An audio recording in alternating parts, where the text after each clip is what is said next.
जों बेखौ मिथिया दि सासे बिमानि गोरबोआव थानाय गथ'आ हिनजावसा जागोन ना हौवासा जागोन। नाथाय जों बेखौ मिथिगौ दि सासे जोनोम मोननाय गथ'आ गावनि बिमा बिफानि जिनारि आखुथायनि सायाव सोनारो।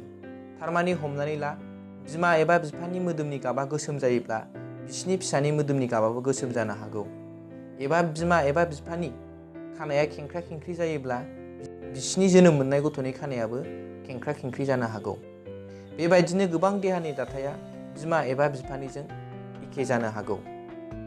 अब्ला जों बिनिफ्राय बुंनो हायोदि बिमा बिफानि जिनारि आखुथाया गावनि फिसानिसिम बास्लायदों। बेफोर गासैबो जिनारि आखुथायनि थाखाय जायो। नाथाय जों बेखौ मिथिया दि माबोरै गथ'नि आथोनखौ थि खालामनाय जायो एबा गथ'नि आथोना माबोरै हौवासा एबा हिनजावसा जायो गोरबोआव थानाय समावहाय। खुलुमबाय, आंनि मुङा थमास ब्रह्म। फैदो बिदिब्ला मिथिनानै लानोसै गथ'नि आथोनखौ माबोरै थि खालामनाय जायो।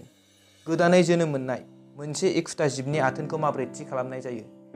बिनि थाखाय गुबुन गुबुन जिबफोरा गोबां गुबुन गुबुन मावखान्थि बाहायो। खायफा जिबफोरा आबहावायारि इसारानि सायाव सोनारो। बेबायदिनो माखासे जिबफोरनियाव, जेरै साम' बायदि जिबफोरनि आथोनखौ सोलायनो हायो, जायफोरनि आथोना फोलेर फारि बायदियै थि खालामजानाय नङा। नाथाय मानसिनि बेलायाव आथोना गोबाङैनो फोलेर फारि बायदियै थि खालामजानाय। फैदो बिदिब्ला जों मानसिनिखौ सावरायनोसै। मानसिनियाव गासै 23ता जरा क्रम'जम थायो। बिनिनो गेजेराव 22 जराखौ अट'जम्स होनना बुंनाय जायो आरो 23 जराखौ आथोन क्रम'जम होनना बुंनाय जायो।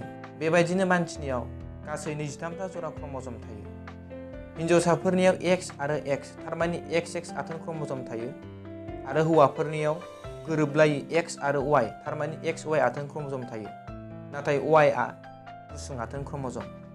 अब्ला जों बिनिफ्राय मिथिनो हाबायदि हिनजावफोरनियाव XX आथोन क्रम'जम आरो हौवाफोरनियाव XY आथोन क्रम'जम थायो।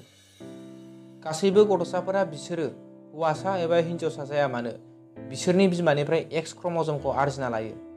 बेबायदिनो बिसोरनि बिफानिफ्राय बिसोरो फोलेर फारि बायदियै मा आरजिदों बिनि दारैसो गथ'सानि आथोनखौ थि खालामनाय जायो। आथोन गोरोबलायनायाव गावनि बिफानिफ्राय मोनसे X क्रम'जम फोलेर फारियै आरजिनाय सासे गथ'साया हिनजावसा जागोन। थारमानि बिमानि X क्रम'जम आरो बिफानि X क्रम'जम गोरोबलायनानै सोमजिनाय गथ'आ जागोन हिनजावसा। बेबायदिनो बिफानिफ्राय Y क्रम'जम आरजिना लानाय गथ'आ जागोन हौवासा। थारमानि बिमानि X क्रम'जम आरो बिफानि Y क्रम'जमजों गोरोबलायनानै सोमजिनाय गथ'आ जागोन हौवासा।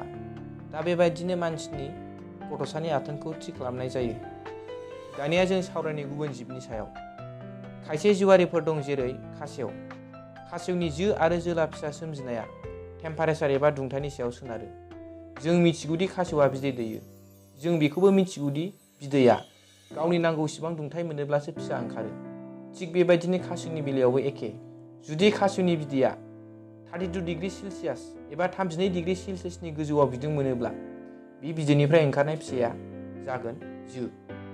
आरो 28 डिग्री सेलसियासनि गाहायाव बिदुं मोनोब्ला बे बिदैनिफ्राय ओंखारनाय फिसाया जागोन जोला।